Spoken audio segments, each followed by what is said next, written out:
Hello, everyone, and welcome to the show. Today, we're going to talk about atheism. So, as some of you know, I'm an atheist. I grew up in a very religious family, and now I am no longer religious. I think we need to talk about the difference between religion and atheism. Um, so, what are we going to talk about? We first, obviously, going to talk, like I said, about the difference between religious groups and atheists. We gonna talk about what does that mean when we're talking about moral codes, and I think that that's it for today. Okay, so first of all, what is atheism? Atheism is the lack of belief in a higher magical holy power, lack of beliefs in things like fairies or angels or the basically it's lack of the belief in the unnatural. What does that mean? That means that unlike religious groups that have a institution that is built in the basis of it on a belief, there is no rule book to atheism. We don't have it's not a group. We are not as unified. And the point is not being unified. The whole thing about atheism is just not believing.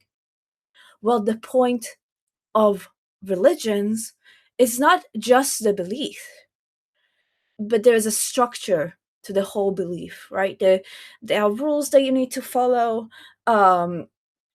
There's cultures that's built around their religion. Their religion is not simply just faith. It's an entire built structure, and people choose to be where they want to be in that structure.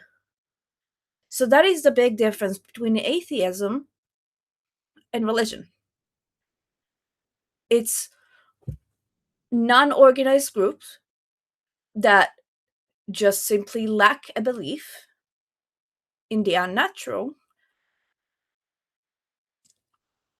in front of organized groups that do believe in something supernatural, but also have rules.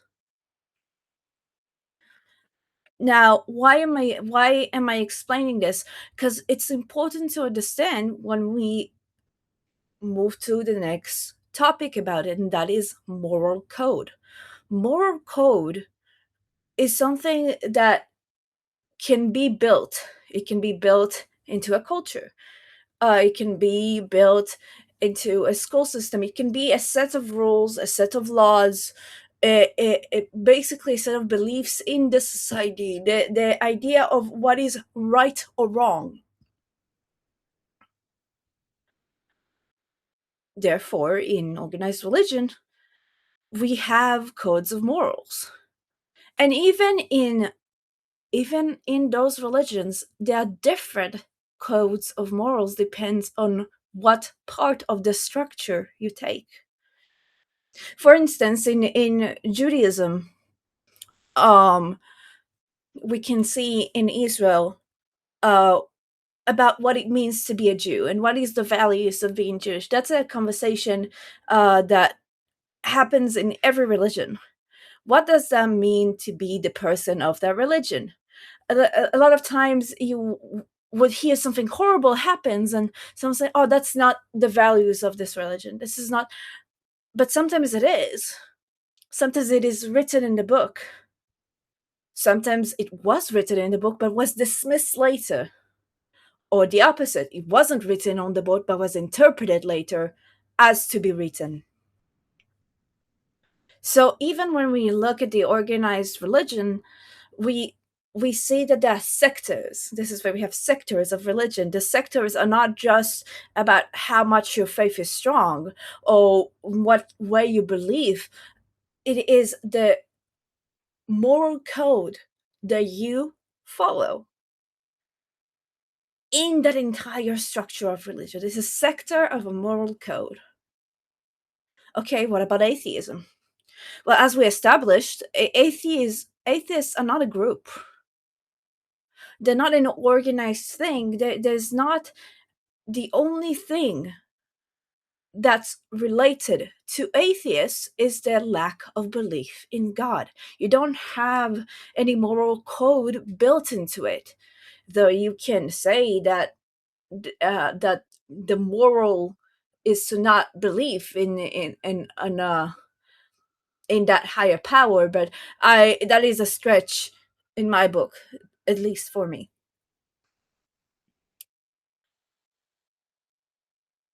So do do atheists need a moral code? That's a good question. Some people say that yes, they need to have a moral code to be. We as atheists need to unite and create a moral code. Some say that atheists are obviously more logical, so they will find the way for the Western moral code to fit in.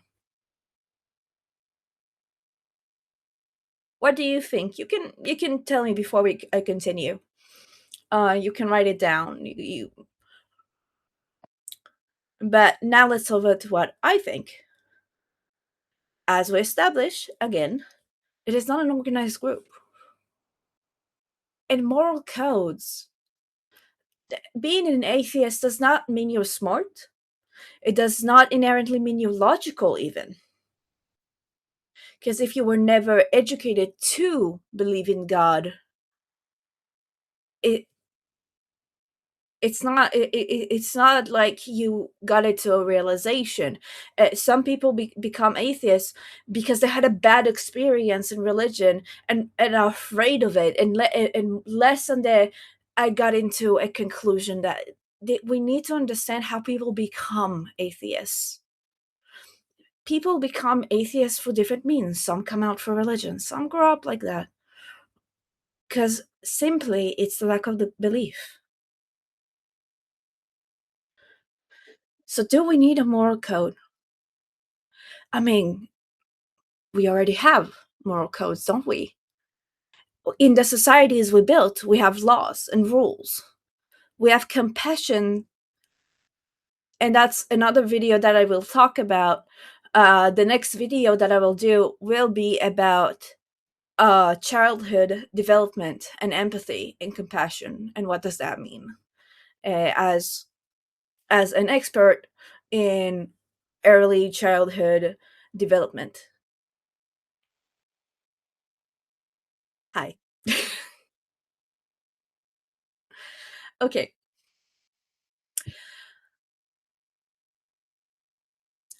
I can tell you how I'm in and as an atheist have built my moral code. First of all, let's debunk the whole morals strictly come from religion, because we have all kinds of structures, and even like specific religions, like you every religion, even all the monotheistic religions, there was something before they also relied on. Things move along with our knowledge. And logic and critical thinking plays a huge part in what will be the moral code. And this is the thing that we need to teach our children. We don't need to teach them what's right or wrong. We need to understand why something is right. Now, humans are selfish creatures. That is not a bad thing, by the way. That is a natural thing. That is a natural part of our brain development. Because of that, human nature, as an animal, we want to do things that would benefit to us. So how does that work? Like, for instance, if we talk about a specific moral code, paying in the bus. I want to go on a public transport because I want to get somewhere. This is a need for me. Do I pay in the bus? Why do I need to pay in the bus? Well, the bus is clean. That's nice. And obviously we have drivers. That's nice. But those people need to get paid. If I don't pay for the bus, like, the more people that won't do it, the less I have chances to have a clean bus or to have proper bus workers. So I pay for the bus because in the end it benefits me. It's a selfish kind of way to look at it, but in the end, that is the strongest motivation you have, the benefit of the self. And we do that without even realizing. When you look at friends, for instance, why do I help my friends? Why do I give what I do? Well, first of all, when I help someone, that makes me feel good. That's already something that I benefit from. Also, I need connections. I need connections. This is how my brain builds. The human is a social creature. So I gotta be nice and I gotta make sure that everything is fine. This is all things, by the way, that we do unconsciously. All of us, everyone do it unconsciously. Um, so I need to be nicer to them. I need to help them because if I do that, I keep this relationship, I keep this thing that helps me. If I keep them, then when I'm in crisis, there is a higher likelihood that they gonna stop everything and help me. It's not 100% guarantee, but the more I invest into a relationship that I see that benefits me, this is what is gonna work. All those so the moral code that is being built, first of all, we have the basic rules and laws, which is a thing that helps us from the start.